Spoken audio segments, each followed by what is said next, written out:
ബെൽജിയത്തിലേക്ക് കേട്ടോ.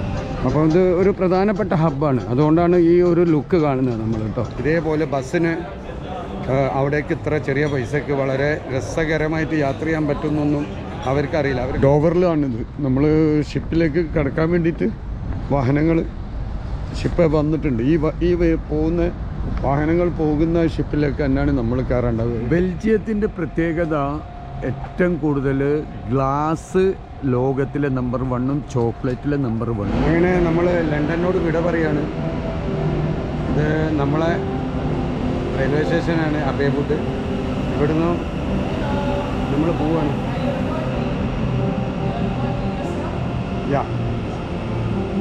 അപ്പോൾ നമ്മൾ ഇവിടുന്ന് പോവാണ് ഇനി ബെൽജിയത്തിലേക്ക് കേട്ടോ. അങ്ങനെ നമ്മൾ അബേബുഡിൽ നമ്മൾ നേരെ നമ്മളെ സ്ഥലത്തേക്ക് പോവുകയാണ്. അപ്പോൾ അടുത്ത പോകുന്ന ട്രെയിനിലേക്ക് കയറുകയാണ്. അപ്പം രാത്രിയിൽ നമ്മൾ ഇന്നുവരെ ലണ്ടനിൽ വീഡിയോ എടുത്തിട്ടില്ല, കാരണം ഇവിടെ രാത്രി 10 മണി ആവും. ഇപ്പം ഞാൻ രാത്രി ആവാൻ നിന്നാണ്. 11:15 എനിക്ക് ബസ് എവിടേക്ക് ബെൽജിയത്തിലേക്ക്. അപ്പോൾ നമ്മൾ അതിന് വേണ്ടിയിട്ട് പോവുകയാണ്. അപ്പോൾ അതുകൊണ്ടാണ് ഇന്ന് രാത്രി കിട്ടിയത് കേട്ടോ. ലണ്ടനിലെ രാത്രി നിങ്ങൾ ആദ്യമായിട്ടായിരിക്കും കാണുന്നത്. അപ്പോൾ ഞാൻ ട്രെയിനിലേക്ക് പോവുകയാണ്. അപ്പോൾ നമ്മൾ ട്രെയിനിൽ പോയിട്ട് നേരെ ബസ്സിലേക്ക്. അപ്പോൾ നമ്മൾ വൈറ്റ് ചാപ്പൽ എന്ന് പറഞ്ഞ ഒരു സ്റ്റേഷനിൽ വന്ന് മാറി കയറുകയാണ്. നമുക്ക് പോകേണ്ടത് സ്ട്രാറ്റ്ഫോർഡാണ്. അവിടെയാണ് ബസ് ഉണ്ടാവുക, എവിടേക്കുള്ള ബെൽജിയത്തിലേക്കുള്ള. അപ്പം ഇതാണ് നമ്മളെ രാത്രി കാഴ്ചകൾ സ്റ്റേഷനിൽ ഇവിടുത്തെ. ഓക്കെ, നമുക്ക് അടുത്ത ട്രെയിനാട്ടോ വരിക. നമ്മൾ ബോർഡ് കാണുന്നുണ്ടല്ലോ, ഷെൻഫീൽഡ് വൈ സ്ട്രാറ്റ്ഫോർഡ്, സോറി. അപ്പം 3 മിനിറ്റ് കൊണ്ട് ആ ട്രെയിൻ എത്തും. എത്തിക്കഴിഞ്ഞാൽ നമ്മൾ അതിലേക്കാട്ടോ കയറുക. അപ്പോൾ ഇത് ഏകദേശം ഈ സമയം, രാത്രി സമയം എന്ന് പറഞ്ഞാൽ ഇരുടായെന്നാണ്. രാത്രി കുറേ ആയി, 10 മണി ആയിട്ടോ. അപ്പം 10 മണി, 11 മണിക്കാണ് നമ്മളെ ബസ്. അപ്പോൾ ഞാനവിടെ എത്തി. മെട്രോ എല്ലാവരും ശ്രദ്ധിച്ചോളൂ, സെക്യൂരിറ്റി ഉണ്ട്, അതുണ്ട് എന്നുള്ള ഇൻഫർമേഷൻസ്. അടിപൊളി. ഈ എലിസബത്ത് ലൈൻ എന്ന് പറഞ്ഞ ലൈൻ അടിപൊളി ലൈനാട്ടോ. ഇവിടുത്തെ മെട്രോയിൽ ഏറ്റവും പുതിയതും ഏറ്റവും അടിപൊളിയാണ്. Full security. നമ്മളെ മെട്രോ എത്തിയിട്ടോ. നമുക്ക് കയറാനുള്ള മെട്രോ എത്തി. ഇവിടെ ലൈൻ ഇങ്ങനെ നമ്മൾ അച്ചടക്കത്തിൽ നിൽക്കും. എന്നിട്ട് ഡോറ് തുറക്കും, ആൾക്കാരും കൂടെ ഇറങ്ങും. എന്നതിന് ശേഷം നമ്മൾ കയറുള്ളൂ കേട്ടോ. ഈ സാൻഫോർഡ് സ്റ്റേഷൻ വലിയൊരു സ്റ്റേഷനാട്ടോ. എല്ലാ മെട്രോസിൻ്റെയും ഇതുള്ള വലിയൊരു ഹബ്ബാണ്. ഇവിടെ തന്നെയാണ് നമ്മളെ ബസ്സും പുറപ്പെടുന്നത്. ഓക്കെ, വലിയൊരു സ്റ്റേഷനാണ്. നമ്മൾ കണ്ടല്ലോ, നമ്മൾ ഇതുവരെ കണ്ട സ്റ്റേഷനെക്കാട്ടിയൊക്കെ വളരെ വിശാലമായിട്ടുള്ളൊരു സ്റ്റേഷനാണ്. ഇവിടെ നേരെ പുറത്ത് തന്നെ ബസ് സ്റ്റാൻഡ്, ബസ്സുകൾ വരുന്നുണ്ട്. ഫുള്ള് ബസ്സുകൾ ഇവിടെ കവർ ചെയ്യുന്നുണ്ട്. എല്ലാ സംഗതികളും ഉണ്ട്. അപ്പോൾ ഇത് ഒരു പ്രധാനപ്പെട്ട ഹബ്ബാണ്, അതുകൊണ്ടാണ് ഈ ഒരു ലുക്ക് കാണുന്നത് നമ്മൾ കേട്ടോ. അപ്പോൾ നിങ്ങൾ ലണ്ടൻ്റെ നൈറ്റ് കാഴ്ചകൾ ആദ്യമായിട്ടായിരിക്കും ഞാൻ കാണുന്നുണ്ടാവുക. കാരണം രാത്രിയിൽ ഇത്രയും സമയം ലേറ്റായിട്ട് ഉണ്ടാവാറില്ല. ഞാനൊരു 9 മണിയൊക്കെ ആകുമ്പോഴേക്കും ഉറങ്ങിയിട്ട് ഒരു 7 മണി 8 മണിൻ്റെ ഉള്ളിൽ എഴുന്നേറ്റ് ഒക്കെ ആവും. പിന്നെ രാത്രിയിൽ കുറേ നമ്മളെ ഇതിൻ്റെ സെറ്റപ്പ് ചെയ്യലും ചാർജ് ചെയ്യലും പറഞ്ഞ നമ്മളെ അതുവരെ റെക്കോർഡ് ചെയ്ത് സെറ്റ് ചെയ്യലും, അങ്ങനെ കുറേ പണികളുള്ളതുകൊണ്ട് നേരത്തെ കിടന്നുറങ്ങും. ഇവിടുന്ന് 10 മണിക്ക് നമ്മൾ സിറ്റിയിലേക്ക് വന്നു കഴിഞ്ഞാൽ പിന്നീട് നമുക്ക് ഒരിക്കലും ഒരു 12 മണി 1 മണിക്ക് പോലും കിടന്നുറങ്ങാൻ കഴിയില്ല. അതുകൊണ്ടാണ് അത് കിടന്നുറങ്ങാതിരുന്നത്. ഇത് നമ്മൾ പുറത്തും തന്നെ ബസ് സ്റ്റാൻഡിൽ നിന്ന് ഇറങ്ങി വന്നാൽ നേരെ എസ്കുലേറ്ററിൽ തന്നെ സർവീസ് ഉണ്ട്, സ്റ്റെപ്പ് ഉണ്ട്, എല്ലാ രീതിയിലുള്ള ഫുൾ ഫെസിലിറ്റീസ് ഉണ്ട് കേട്ടോ. അപ്പോൾ നമ്മൾ പാത്ത് വേ കൂടി നമ്മളെ സ്റ്റാൻഡിലേക്ക് കയറി കേട്ടോ. ഇതാണ് അതിൻ്റെ വ്യൂ. ഇത് വലിയൊരു പാത്ത് വേ ആണ്, ഒരു ഹൈവേ ആണ്. ജനങ്ങൾക്ക് നടക്കാൻ വേണ്ടിയിട്ട് ഒരു 3-4 ട്രാക്കുകൾ നമ്മളിപ്പോൾ പുതിയ ബൈപ്പാസ് ഉണ്ടാക്കുന്നില്ലേ, അതേമാതിരിയുള്ള സ്പേസുള്ള ഒരു സാധനമാണ് കേട്ടോ വഴി. അത്രയും ജനങ്ങളും ഉണ്ട്, അങ്ങോട്ടും ഇങ്ങോട്ടും പാസ് ചെയ്യുന്നുണ്ട്. സൈഡിലൊക്കെ ബ്ലോക്ക് ചെയ്ത് അടിപൊളിയായിട്ട്. ഓക്കെ, അപ്പോൾ ഇനിയിപ്പോൾ ഏകദേശം ഒരു 4 മിനിറ്റ് കൂടി നമ്മൾ എവിടേക്ക് നമ്മളെ ബസ്സിൻ്റെ അടുത്തേക്ക് എത്താനുണ്ട് കേട്ടോ. നമ്മൾ പോയിക്കൊണ്ടിരിക്കുകയാണ്. 11:10 ഇപ്പോൾ ഏകദേശം 10 മണി കഴിഞ്ഞു. സമയം ഇഷ്ടംപോലെ സമയമുണ്ട്. തണുപ്പുണ്ട് കേട്ടോ, നല്ല തണുപ്പുണ്ട്. ഞാൻ എൻ്റെ ട്രാക്ക് സൂട്ട് ഇട്ടിട്ടാണ് വന്നത്, കാരണം എനിക്കറിയാം തണുപ്പുണ്ടാവും. ഇനിയിപ്പോൾ നമ്മൾ ബസ്സിൽ യാത്ര ചെയ്യുമ്പോൾ അതിലും നല്ല തണുപ്പായിരിക്കും രാത്രിയിൽ. അപ്പോൾ അതുകൊണ്ട് തന്നെ അതിൻ്റെ ഒരു പ്രിപ്പറേഷൻ ഓൾറെഡി ട്രാക്ക് സൂട്ടിലാണ്. നമ്മൾ ട്രാക്ക് സൂട്ട് ഇട്ട് കഴിഞ്ഞാലുള്ളൊരു ഗുണം എന്താണെന്നുണ്ടെങ്കിൽ ഒരുവിധം നോർമൽ തണുപ്പൊക്കെ അതിലങ്ങ് കവറാവും. വെറുതെ ജാക്കറ്റൊന്നും ഇടേണ്ട ആവശ്യമില്ല. HMൻ്റെ വലിയൊരു സംഭവമാണ്. HMൻ്റെ ആരാധകരുണ്ടെങ്കിൽ വേഗം വന്നോളി. HMൻ്റെ ഫുള്ള് സെറ്റപ്പാണ്. HMൻ്റെ മാള തന്നെയാന്ന് തോന്നുന്നു, വലിയൊരു മാളാട്ടത്. ഞാൻ മാളൊന്നും നിങ്ങളെ കാണിച്ചിട്ടില്ല, കാരണം മാളുകൾ എന്ത് കാണാനാണ്, എല്ലാ സ്ഥലത്തും ഇപ്പോൾ ഒരേമാതിരി തന്നെ മാള്. നമ്മളെ നാട്ടിലൊക്കെ ഇപ്പോൾ ഇഷ്ടംപോലെ മാളുകൾ വരുന്നതുകൊണ്ട് നിങ്ങൾക്ക് മാളുകളിൽ ഒരു പ്രത്യേകിച്ച് ഒരു കാര്യം ഉണ്ടാവില്ല എന്ന് തോന്നിയത് കൊണ്ട് ഞാൻ നിങ്ങൾക്ക് മാള് കാണിച്ചിട്ടില്ല കേട്ടോ. ഇതൊരു ബസ്സിൻ്റെ സ്റ്റാൻഡാണ്, ഇവിടെ എവിടെയോ ആണെന്ന് തോന്നുന്നു. നമ്മളെ ലൊക്കേഷന് ഇനി ഒരു മിനിറ്റേ ഉള്ളൂ, ഇവിടെ എവിടെയോ ആണ്. അപ്പോൾ ഇത് ഇവിടുത്തെ ലോക്കൽ ബസ്സുകളാണ് കേട്ടോ. വലിയ ബസ് സ്റ്റേഷൻ കണ്ടങ്ങൾ, സ്ട്രാറ്റ്ഫോർഡ് സിറ്റി ബസ് സ്റ്റേഷൻ. അപ്പോൾ ഇതിനോട് ചേർന്നിട്ട് തന്നെ അപ്പോൾ നമ്മൾ ലൊക്കേഷനിൽ എത്തിയിട്ടുണ്ട്. ഇനി ഇവിടെ എവിടെയാണ് നമ്മളെ ബസ് ഉണ്ടാവുക എന്നുള്ളതാണ് നമ്മൾ അറിയേണ്ടത് കേട്ടോ. ഇത് കാർ പാർക്കാണ് കേട്ടോ. ഈ കാണുന്ന മൊത്തം വലിയത് കാർ പാർക്കിംഗ് ആണ്. കാറ് കയറിയിട്ട് അതിൽ കൂടെ കയറി ഫുള്ള് പാർക്ക് ചെയ്യാനുള്ള സംവിധാനമാണ് കേട്ടോ. രാത്രികളിൽ നമ്മൾ ഇതേപോലത്തെ സ്ഥലങ്ങളിൽ നമ്മളെ നാട്ടിലെ ബസ് സ്റ്റാൻഡിൽ അതേപോലത്തെ കുറേ കാര്യങ്ങളൊക്കെ ഇവിടെ ഉണ്ട്. ഭയങ്കര രസം എന്താണെന്ന് പറയുന്നുണ്ടെങ്കിൽ ഇവിടെ ടോയ്ലറ്റ് സൗകര്യം പബ്ലിക്കിലില്ല. ഇപ്പോൾ ബസ് സ്റ്റാൻഡിലോ റെയിൽവേ സ്റ്റേഷനിലോ അതുപോലത്തെ പ്രധാനപ്പെട്ട ഒരു സ്ഥലത്തും ടോയ്ലറ്റ് സൗകര്യങ്ങളില്ല. പിന്നെ ഉള്ളത് വളരെ ടൂറിസ്റ്റിൻ്റെ ജഗപുകളുള്ള വലിയ സ്ഥലങ്ങളിൽ ഒരു ടോയ്ലറ്റിൻ്റെത് കണ്ടിട്ടുണ്ട്. പക്ഷേ അതിന് .50 50 പൗണ്ടിൻ്റെ, അതായത് 50 രൂപ നാട്ടിലത്തെ നമുക്ക് മൂത്രമൊഴിക്കാനോ അതിന് വരും. ആ രീതിയിലാണ് കേട്ടോ അതിൻ്റെ സെറ്റപ്പ് ഉണ്ട്.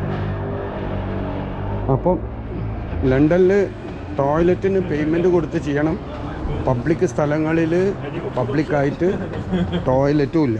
അതിൻ്റെ റീസൺ എന്താണെന്നുള്ളത് നമുക്ക് നമ്മളെ നാട്ടിൽ നിന്ന് വന്ന് ഇവിടെ സെറ്റിലായ മലയാളികൾക്കേ അറിയുള്ളൂ. അല്ലെങ്കിൽ ഞാൻ അന്വേഷിച്ചപ്പം മുമ്പുണ്ടായിരുന്നു, ഇപ്പം അത് ഒഴിവാക്കിയതാണ് എന്നാണ് മനസ്സിലായത്. അതിൻ്റെ റീസൺ ചിലപ്പം പബ്ലിക് മിസ്യൂസ് ആയതുകൊണ്ടായിരിക്കാം. പക്ഷേ വലിയൊരു ബുദ്ധിമുട്ടാട്ടോ. നമ്മളെപ്പോലത്തെ ട്രാവലേഴ്സൊക്കെ ശരിക്കും ബുദ്ധിമുട്ടും. മാളുകളിലും റെസ്റ്റോറൻറ്റിലൊക്കെ നമ്മൾ കയറി കണ്ടെത്തിയിട്ടൊക്കെ ടോയ്ലറ്റ് യൂസ് ചെയ്യേണ്ട ഒരവസ്ഥ കേട്ടോ. അപ്പോൾ ഇവിടുത്തെ മാളുകളിലെ കാഴ്ചയാണ്. രാത്രിയായി, ക്ലോസിങ് ടൈമായി. പക്ഷെ നൈറ്റ് കാഴ്ചകൾ ഇങ്ങനെയാണ്. നമ്മൾ മാളിൻ്റെ ഉള്ളിലും സൈക്കിളുമായിട്ട് വന്നിട്ട് നമ്മളെ പേഴ്സണൽ സൈക്കിൾ ഇതേപോലെ ലോക്ക് ചെയ്ത് വെച്ച് നമുക്ക് മാളുകളിൽ ഫുള്ള് കറങ്ങി തിരിച്ച് സൈക്കിൾ എടുത്ത് പോകട്ടോ. അത്രത്തോളം സൗകര്യങ്ങളുണ്ട്. അപ്പോൾ ഞാൻ ഇന്ന് നമ്മളെ ലണ്ടനിൽ നിന്നും ബ്രസൽസിലേക്ക്, ബെൽജിയത്തിലേക്ക് പോവുകയാണ്. ഫ്രാൻസിൽ നിന്നും വന്നതും ഇപ്പം ബെൽജിയത്തിലേക്ക് പോകുന്നതും ഞാൻ പറഞ്ഞ ഫ്ലിക്സ് ബസ്സിലാണ് കേട്ടോ. അതിലെ മെമ്പർഷിപ്പ് വെച്ചിട്ട് ടിക്കറ്റ് ബുക്ക് ചെയ്യുന്നതാണ്.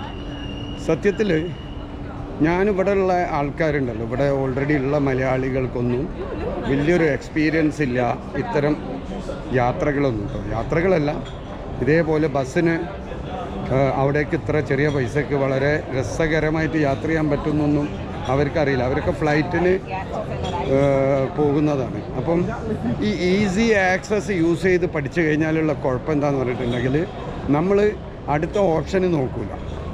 അപ്പം എന്നെ സംബന്ധിച്ചിടത്തോളം ഞാൻ യാത്രയ്ക്ക് വരുമ്പം എനിക്ക് ഏറ്റവും വെറൈറ്റി ആയിട്ടും ഏറ്റവും ഡിഫറെൻ്റ് ആയിട്ടും ചിലവ് കുറഞ്ഞിട്ടും ഒക്കെ ഉള്ള വഴികളെ പറ്റിയിട്ടും റൂട്ടൊക്കെയാണ് നമ്മൾ ശ്രദ്ധിക്കുക, ചെക്ക് ചെയ്യുക. അങ്ങനെയാണ് നമ്മൾ ഇതിൽ കണ്ടെത്തുന്നത്. അപ്പോൾ ഇന്നിപ്പം നമ്മളെ ബസ് യാത്ര, നമ്മൾ ഇന്നത്തെ യാത്ര നമ്മൾ ഈ രീതിയിലാണ് എടുക്കുന്നത്. അതിൻ്റെ തൊട്ടടുത്ത് ബസ് സ്റ്റാൻഡ് അടുത്തുള്ള ഏറ്റവും വലിയൊരു മാളാണ്. ഈ മാളിൻ്റെ കാഴ്ചകളാണ് ഞാൻ നിങ്ങൾക്ക് കാണിക്കുന്നത്. ഇവിടെ നമ്മൾ പറഞ്ഞ പോലെ ഒരു വലിയ മാള്, അതിൻ്റെ അകത്ത് സൈക്കിളുമായിട്ടൊക്കെയാണ്. നമുക്ക് സൈക്കിളുമായിട്ട് വന്നിട്ട് സൈക്കിളുമായിട്ട് അവിടെ ഇവിടെ നിർത്തി പർച്ചേസ് ചെയ്ത് പോകാം.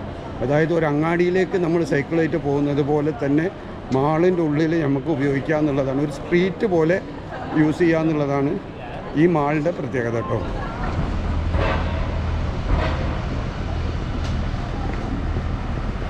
ബസ് വന്നിരിക്കുകയാണ്. നമ്മളെ ബസ് ആംസ്റ്റർഡാമിലേക്ക് പോകുന്ന ബസ് ബ്രസൽസ്, നമ്മളെ ബെൽജിയം ടച്ച് ചെയ്തിട്ടാണ് പോവുക. നമ്മൾ ബെൽജിയത്തിൽ ഇറങ്ങിയതിന് ശേഷം ആംസ്റ്റർഡാമിലേക്ക് പോവുക ചെയ്യും. ഇതാണ് ബസ്, ഇതിൻ്റെ ചെക്കിങ് നടക്കുന്നത്. അപ്പോൾ നമ്മൾ പുറപ്പെടുകയാണ്. ഈ പ്രാവശ്യത്തെ ലണ്ടൻ ട്രിപ്പ് ഇവിടെ വെച്ച് കഴിയാണ്. തുടർന്നുള്ള കാഴ്ചകൾ ബസ്സിലെ യാത്രാ കാഴ്ചകളൊക്കെ രാത്രിയിൽ.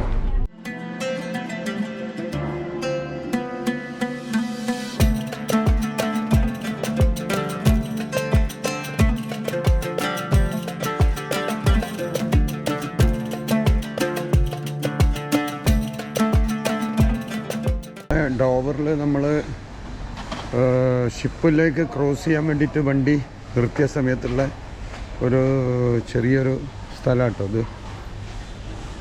ഇവിടെ ഒരു ചെറിയൊരു കഫ്റ്റീരിയ ഉണ്ട്. നമ്മളെ ഡ്രൈവറാണത്. ഇവിടെ ഇതിൻ്റെ ഒരു ഡീറ്റെയിൽസ് ഉണ്ട്, നോക്കി നോക്കാം. നമുക്ക് എടുത്തിട്ടുണ്ട്, ഇതിൽ പരസ്യവും കാര്യവും കാണുന്നുണ്ട്. ഡോവറിലാണിത്. നമ്മൾ ഷിപ്പിലേക്ക് കടക്കാൻ വേണ്ടിയിട്ട് വാഹനങ്ങൾ ഷിപ്പ് വന്നിട്ടുണ്ട്. ഈ പോകുന്ന വാഹനങ്ങൾ പോകുന്ന ഷിപ്പിലേക്ക് തന്നെയാണ് നമ്മൾ കയറേണ്ടത്. 8 നമ്മൾ കയറുന്നത് ഷിപ്പ് നമ്പർ 8. അതിൻ്റെ ഇതിന് കുറേ എണ്ണം ഉണ്ട്. അതിൽ നമ്മളിപ്പം 8ൻ്റെ നേരെ മുന്നിലാണ് നമ്മളെ ബസ് നിർത്തിയത് കേട്ടോ. നല്ല തണുപ്പാണ്. ഇതാണ് നമ്മളെ വാർഫ്. ആ 8ആണ് നമ്മൾ. വാഹനങ്ങൾ ലണ്ടൻ്റെ ബോർഡറിലേക്ക് എത്തിയിട്ട് ലണ്ടനിലേക്ക് പോകുന്നതാണ് കേട്ടോ. ഓരോ ഭാഗത്തേക്ക് ഡൈവേർട്ടായി പോയിക്കൊണ്ടിരിക്കുക, പല ഭാഗത്തേക്കായിട്ട്. ഈ ഇതിൽ തന്നെ നമ്മൾ പോകുന്നത്, നമ്മളെ ബസ് ഇതവിടെ, ഇതിൽ തിരിച്ച് നമ്മൾ നേരെ അപ്പുറത്തേക്ക് കടക്കാൻ പോകാം.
ആൻറ്റ്വേർപ്പ് എന്ന് പറഞ്ഞ സിറ്റിയിലാട്ടോ അപ്പോൾ വന്നത് ബസ്. ഇനി ഇവിടെ നിന്ന് നമ്മൾ വീണ്ടും ബ്രസൽസിലേക്ക് വേറൊരു ബസ്സിന് കയറണം. അപ്പോൾ നമ്മൾ ഇന്ന് പുതിയൊരു വീഡിയോയിലേക്ക് തുടങ്ങുകയാണ്. എവിടെ നിന്നാണെന്നല്ലേ, ബെൽജിയത്തിലെ ആൻറ്റ്വേർപ്പിൽ നിന്നാട്ടോ. നമ്മളെ ഇന്നത്തെ വീഡിയോ സ്റ്റാർട്ട് ചെയ്യുന്നത് ബെൽജിയത്തിലെ ആൻറ്റ്വേർപ്പിൽ നിന്നാണ്. ഇവിടെ ഇറങ്ങി ബെൽജിയത്തിലെ ആൻറ്റ്വേർപ്പിൻ്റെ ഒരു വ്യൂ ആണ് നമ്മളിപ്പോൾ കാണാൻ പോകുന്നത് ആദ്യമായിട്ട് കേട്ടോ. അപ്പോൾ എല്ലാവരും കൂടെ ഉണ്ടാകുക. ഇന്നത്തെ നമ്മളെ വീഡിയോ ബെൽജിയത്തിലെ ആൻറ്റ്വേർപ്പ് ആൻഡ് ബ്രസൽസ്. ബെൽജിയം നമ്മളീ പറഞ്ഞതുപോലെ ഒരുപാട് ചരിത്രങ്ങളുള്ള, ഒരുപാട് പ്രത്യേകതയുള്ള, ഏറ്റവും പുരോഗമനമുള്ള ഒരു രാജ്യമാണ് കേട്ടോ. ഇവിടെ നിന്ന് നമുക്ക് ഇന്ന് ആൻറ്റ്വേർപ്പും പ്ലസ് ബ്രസൽസ് കൂടിയാണ് നമ്മളെ ഇന്നത്തെ വീഡിയോയിൽ ഉണ്ടാവും കേട്ടോ. യാത്രയിൽ നമുക്ക് പാം ട്രെയിൻ കണ്ടില്ല നിങ്ങൾ, ആ സിറ്റി കൂടി മൊത്തം ഈ സർവീസ് ഇവിടെ ഏറ്റവും കൂടുതലുള്ള സ്ഥലമാണ് കേട്ടോ. പബ്ലിക് സർവീസ് ഏറ്റവും ഈസി ആക്കിയ ഒരു സിറ്റി കൂടിയാണ് ആൻറ്റ്വേർപ്പ് ആൻഡ് ബ്രസൽസ്. മൊത്തം ബെൽജിയം തന്നെ അങ്ങനെ തന്നെയാണ്. ഈ പാം ട്രെയിന്, നമ്മളെ ചെറിയ ട്രെയിനുകൾ ഇങ്ങനെ പോയിക്കൊണ്ടിരിക്കും, ട്രാമുകൾ ഒരുപാട്. സിറ്റീൻ്റെ എല്ലാ ഭാഗങ്ങളിലും ബസ് പോലെ തന്നെ, ബാക്കിയുള്ളതുപോലെ തന്നെ ഇതുകൂടി ഉണ്ടാകുന്നതായിരിക്കും ഇവിടെ. ബസ്സിൻ്റെ ബാക്കിൽ നമ്മൾ സൈക്കിളൊക്കെ സ്റ്റോർ ചെയ്യാനുള്ളതാണ് കേട്ടോ. ആ ഒരു കാണുന്ന സംഗതി ഫ്ലിക്സ് ബസ്സിൻ്റെ അപ്പോൾ ഇതൊരു ബസ് സ്റ്റേഷൻ്റെ ഹബ്ബാണ് ഇവിടുത്തെ. ഒരുപാട് ബസ്സുകൾ ഇവിടെ വരുന്നുണ്ട് കേട്ടോ. നല്ല തണുപ്പാണ്. കണ്ടില്ലെങ്കിൽ മഴയൊക്കെ പെയ്ത വെള്ളങ്ങളൊക്കെ കണ്ടു. നല്ല തണുപ്പുണ്ട് കേട്ടോ. അങ്ങനെ നമ്മൾ ആൻവേർട്ടിലെ സിറ്റി കൂടിയ ചെറിയൊരു പ്രദക്ഷിണം വെക്കുകയാണ്. എന്തൊക്കെയാണെന്നുള്ളത് നമുക്കൊന്ന് നോക്കിയറിയാം.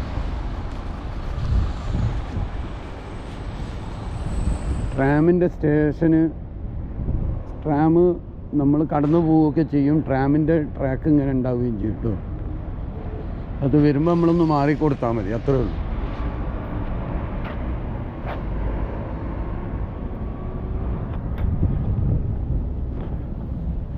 അങ്ങനെ നമ്മൾ ബെൽജിയത്തിലെ ബ്രസൽസിലെത്തിയിരിക്കുകയാണ്. ഇവിടെ നിന്ന് നമ്മളെ ഇന്നത്തെ സിറ്റി ടൂറ് ബാക്കിയുള്ള കാഴ്ചകളൊക്കെ ഇപ്പം തന്നെ ചെയ്യും. നമ്മളെ ലഗേജൊക്കെ എടുത്തു. അങ്ങനെ നമ്മൾ താൽക്കാലികമായിട്ട് ഫ്ലിക്സ് ബസ്സിനോട് ഈ ട്രിപ്പിൽ വിട പറയുകയാണ്. ഇവിടെ നിന്ന് നമ്മൾ 2 ദിവസം കഴിഞ്ഞാൽ നാട്ടിലേക്ക് പോകുന്നതായിരിക്കും. അപ്പം നമ്മൾ ഇവിടെ നിന്ന് നേരെ എൻ്റെ ഹോസ്റ്റൽ, ബുക്ക് ചെയ്ത ഹോസ്റ്റലുണ്ട്, അവിടെ ഒന്ന് പോകണം. അത് കഴിഞ്ഞ് നേരെ ലഗേജൊക്കെ അവിടെ വെച്ചിട്ട് നമ്മൾ നേരെ വിടുന്നതായിരിക്കും. കണ്ടില്ല നിങ്ങൾ, ബ്രസൽസിൻ്റെ പ്രത്യേകത ബെൽജിയത്തിൻ്റെ ഗ്ലാസ്, ചോക്ലേറ്റ് 2 സംഗതിയാണ് കേട്ടോ ഇവിടുത്തെ ഏറ്റവും പ്രധാനപ്പെട്ട സംഗതികൾ. ഈ ഗ്ലാസ്സുകളിലെ ഏറ്റവും സ്പെഷ്യൽ ഗ്ലാസ്സുകളും ഏറ്റവും മുന്തിയ നമ്പർ 1 ഗ്ലാസിൻ്റെ കൺട്രി ബെൽജിയം കേട്ടോ. ബെൽജിയത്തിൻ്റെ ഗ്ലാസ്സാണ് ലോകത്തിലെ ഏറ്റവും നമ്പർ 1. അതാദ്യമായിട്ട് പറയാം. പിന്നെ ചോക്ലേറ്റ്, ഇവരുടെ ചോക്ലേറ്റും ഇതേപോലെ തന്നെ വളരെ പ്രത്യേകത ഉള്ളതാണ് കേട്ടോ.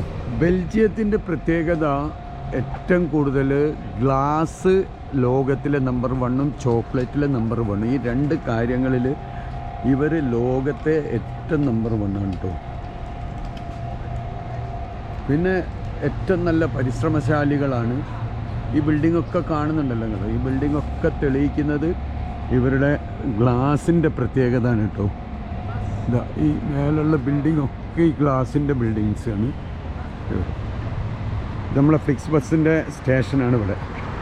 ഈ ഫ്ലിക്സ് ബസ്സിൻ്റെ മെയിൻ സ്റ്റേഷന് ഇവിടെയാണ് കേട്ടോ. ഇവിടുത്തെ ആളാണ് അതിൻ്റെ ഓണർ. ഫ്ലിക്സ് ബസ്സിൻ്റെ ഓണർ ശരിക്കും ബെൽജിയക്കാരനാണ്. അതുകൊണ്ട് ഫ്ലിക്സ് ബസ്സിൻ്റെ മെയിൻ ഹെഡാണ് ഈ ബെൽജിയം. പിന്നെ ഏറ്റവും കൂടുതൽ പരിശ്രമശാലികളാണ്. ആരെയും ഇന്ന് വരെ കീഴടക്കിയ ചരിത്രങ്ങളില്ല. ബ്രിട്ടീഷിൻ്റെയും ഫ്രഞ്ചിൻ്റെയും ഒക്കെ പോലെ ഇവരുടേതായ ചെറിയൊരു രാജ്യമാണ്. ഇവർക്ക് പെർമനൻ്റായിട്ട്, അതായത് വർഷങ്ങളുടെ പാരമ്പര്യമായിട്ട് ഇവരെ രാജ്യത്തിൻ്റെ പ്രത്യേകത തന്നെയാണ് ഇവർക്കുള്ളത്. ഈ ഗ്ലാസ്സുകൾ കാണുന്നുണ്ടല്ലോ, ഈ ഗ്ലാസ്സുകളും ചോക്ലേറ്റുമാണ് നമുക്ക് മറ്റു രാജ്യങ്ങളിൽ നിന്നിട്ട് ഏറ്റവും കൂടുതൽ ഇവരെ വ്യത്യസ്തരാക്കുന്നത്. പിന്നെ ഫുള്ള് റോഡ് സൗകര്യങ്ങൾ, ഗാർഡനൊക്കെ വിശാലമായിരിക്കും. പക്ഷേ വലിയ എന്താ പറയുക, ഒരു സ്റ്റാൻഡേർഡായിട്ടുള്ള വൃത്തിയും സ്റ്റാൻഡേർഡായിട്ടുള്ള പണികളൊക്കെ ഉള്ളൂ. അല്ലാതെ ഗാർഡൻ്റെ കാര്യത്തിലൊക്കെ ഒരു നോർമൽ ഒരു വൃത്തിയിൽ സെറ്റപ്പ് ചെയ്ത് വെക്കുക എന്നുള്ള സിസ്റ്റമാണ് മനസ്സിലാവുന്നത്.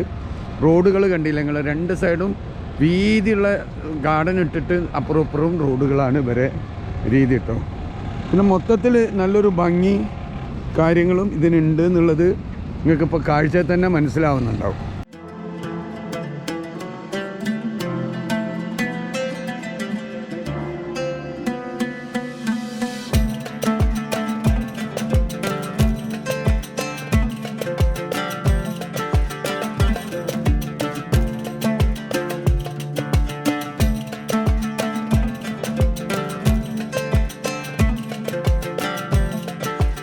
അപ്പം നമ്മളെ ബുക്കിങ്ങിൻ്റെ റൂം ബുക്ക് ചെയ്ത സ്ഥലത്ത് എത്തിയിട്ടുണ്ട്. ഇവിടെ നമുക്ക് റിസപ്ഷനിലാണ് ഞാനുള്ളത്. അതിൻ്റെ റിസപ്ഷനാണ്. ഇവിടെ ഒരു റൂൾസ് ഉണ്ട് കേട്ടോ. ഇവിടുത്തെ റൂൾസ് എന്താണെന്ന് പറഞ്ഞിട്ടുണ്ടെങ്കിൽ 40 വയസ്സ് വരെയുള്ള ആൾക്കാർക്ക് ഹോസ്റ്റൽ വരെ അലോ ചെയ്യുന്നു. അപ്പോൾ ഞാൻ ബുക്ക് ചെയ്ത സമയത്ത് അതിൽ മെൻഷൻ ചെയ്തിട്ടില്ലായിരുന്നു. അപ്പോൾ ഇവർക്കത് റൂൾസ് booking.com കാണിക്കായിട്ടാണെന്നാണ് പറഞ്ഞത്. അപ്പം ശരിക്ക് നമ്മൾ ഇവിടെ വരുന്ന സമയത്ത് ശ്രദ്ധിക്കേണ്ടത്, ഇവിടെ ബെൽജിയത്തിൽ പ്രത്യേകിച്ച് ഇങ്ങനത്തെ റൂൾസ് ഉണ്ട് എന്നാണ് പറയുന്നത്. യൂത്ത് ഹോസ്റ്റലിൽ 40 വയസ്സ് വരെ പറ്റുള്ളൂ, അതല്ലെങ്കിൽ സംഭവം എൻട്രി കിട്ടൂല എന്ന് പറഞ്ഞു. നമ്മൾ ഹോട്ടൽ റൂം എടുക്കണം എന്നുള്ള, ഹോസ്റ്റലായിട്ട് എടുക്കാൻ പറ്റില്ല എന്നുള്ളതാണ് പറഞ്ഞത്. അപ്പോൾ തിരിച്ചെനിക്ക് അവരൊരു പ്രൈവറ്റ് റൂം തന്നു. കുറച്ച് പൈസ 20 യൂറോ ഞാൻ അധികം കൊടുക്കേണ്ടി വന്നു 2 ദിവസത്തേക്ക്, അതായത് 10 20 യൂറോ. പക്ഷേ എനിക്കൊരു പ്രൈവറ്റ് റൂം കിട്ടി. ചെറിയ റൂമാണ്, പക്ഷേ പ്രൈവറ്റ് റൂം കിട്ടിയിട്ടുണ്ട്. അപ്പോൾ നമ്മളിന്ന് ഇവിടെ സ്റ്റേ ചെയ്യാണ്. നമുക്ക് കുഴപ്പമൊന്നുമില്ല, നമുക്ക് 10 യൂറോ എക്സ്ട്രാ ഒരു ദിവസം പോകുന്നു എന്നുള്ളൊരു വ്യത്യാസമുള്ളൂ, 20 യൂറോ മൊത്തത്തിൽ. പക്ഷേ സൗകര്യങ്ങളും കാര്യങ്ങളും ഒക്കെ ഇവർ എനിക്ക് അറേഞ്ച് ചെയ്തു തന്നു. അപ്പോൾ നമുക്കത് ഹെൽപ്പായിട്ട് ഒരു ഹെൽപ്പ് പോലെ ചെയ്തു തന്നതാണ് കേട്ടോ. നമ്മൾ booking.com മെൻഷൻ ഇല്ലാത്തത് കൊണ്ട് ഒരു ഹെൽപ്പായി ചെയ്തു തന്നാണ്. അപ്പോൾ ഇനി ആരെങ്കിലും ബ്രസൽസിലേക്ക് ബുക്കിംഗ് എടുക്കുന്ന സമയത്ത് ഹോസ്റ്റലിൻ്റെത് പ്രത്യേകം ശ്രദ്ധിക്കണം. ഏജ് ഒരു ഉണ്ടോ എന്നുള്ളത് നോക്കണം. ഉണ്ടെങ്കിൽ ഏജ് ഇല്ലാതെ അക്സെപ്റ്റ് ചെയ്യണം.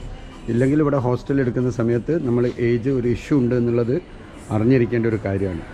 ഇവിടെ ഇപ്പം ഞാൻ റൂമിലേക്ക് പോവുകയാണ്. നമ്മൾ സ്റ്റേ ചെയ്യുന്ന ഹോസ്റ്റൽ ഇതാണ് കേട്ടോ, ഈ ഹോസ്റ്റലിലാണ്. ഇതതിൻ്റെ റിസപ്ഷന് ആൻഡ് നമുക്ക് ഇരിക്കാനുള്ള സൗകര്യങ്ങളൊക്കെയാണ്. ഹോസ്റ്റല് കുഴപ്പമൊന്നുമില്ല. ഇൻ്റർനെറ്റ് കോർണർ, പിന്നെ ഇത് റിസപ്ഷന്, ഇതിൻ്റെ ബാക്ക്ഗ്രൗണ്ട് ഇതാണ് ലൊക്കേഷൻ കേട്ടോ. ലൊക്കേഷൻ വരുന്നത് മാപ്പായിട്ട് ഇവർ ബാക്ക്ഗ്രൗണ്ടിൽ കാണിക്കുന്നുണ്ട്. ബാക്കി കാര്യങ്ങൾ നമ്മൾ റൂമിലെത്തി ഒന്ന് ഫ്രഷ് ആയിട്ട് നമുക്കിപ്പോൾ ഉടൻ തന്നെ പുറത്തേക്ക് ഇറങ്ങണം. സിറ്റി ടൂറിൽ ജോയിൻ ചെയ്യേണ്ട ആവശ്യമുണ്ട്. ഓക്കെ, അപ്പോൾ നമ്മൾ ഫ്രഷായി നേരെ നമ്മൾ ഒരു റിസപ്ഷൻ്റെ ഒരു ഭാഗത്ത് വന്നു കേട്ടോ. ഇവിടെ നമുക്കുള്ള ഫെസിലിറ്റീസ്, ഈ ടേബിള് കാര്യങ്ങളൊക്കെ നമുക്കുള്ള ഫെസിലിറ്റീസാണ്. ഓക്കെ, ഇതിലാകെ നമ്മൾ ചെയ്ത് കഴിഞ്ഞാൽ ഭക്ഷണം കഴിച്ച് കഴിഞ്ഞാൽ വൃത്തിയാക്കി വെക്കണം എന്നുള്ളൂ. ഇതൊക്കെ അതിൻ്റെ ഫെസിലിറ്റിയാണ്. ഇത് നമുക്ക് ഈ ചായ കുടിക്കാനും കാര്യങ്ങൾക്കൊക്കെ എപ്പോൾ വേണമെങ്കിലും ഫ്രീ ഫെസിലിറ്റി ആട്ടോ. ഇതിൻ്റെ അകത്ത് ഇൻക്ലൂഡഡ് ആണ്. അപ്പോൾ നമ്മൾ ഇവിടുന്ന് ചൂടാക്കിയിട്ട് നമുക്ക് ആവശ്യമുള്ള സംഗതികളൊക്കെ കഴിക്കാം, ഉണ്ടാക്കി കൊണ്ടുവന്നിട്ടോ അതല്ലെങ്കിൽ വാങ്ങി കൊണ്ടുവന്നിട്ടോ ഒക്കെ. ഇവിടെ അല്ലാതെ ബ്രേക്ക്ഫാസ്റ്റോ ഇവരെ അടുത്ത് ഫുഡോ പരിപാടിയോ ഉണ്ട് കേട്ടോ. ഈ ഒരു ഫെസിലിറ്റി കിച്ചണിൽ തരുന്ന പോലത്തെ ഒരു ഫെസിലിറ്റി തരിക എന്നുള്ളതാണ് ഉദ്ദേശിക്കുന്നത്. ചായ, കോഫി എന്താ വേണ്ടതെന്ന് വെച്ചാലൊക്കെ നമുക്ക് കിട്ടും. എന്നിട്ട് നമുക്കിവിടെ കൊണ്ടുവന്ന് കഴിക്കുകയും ചെയ്യും.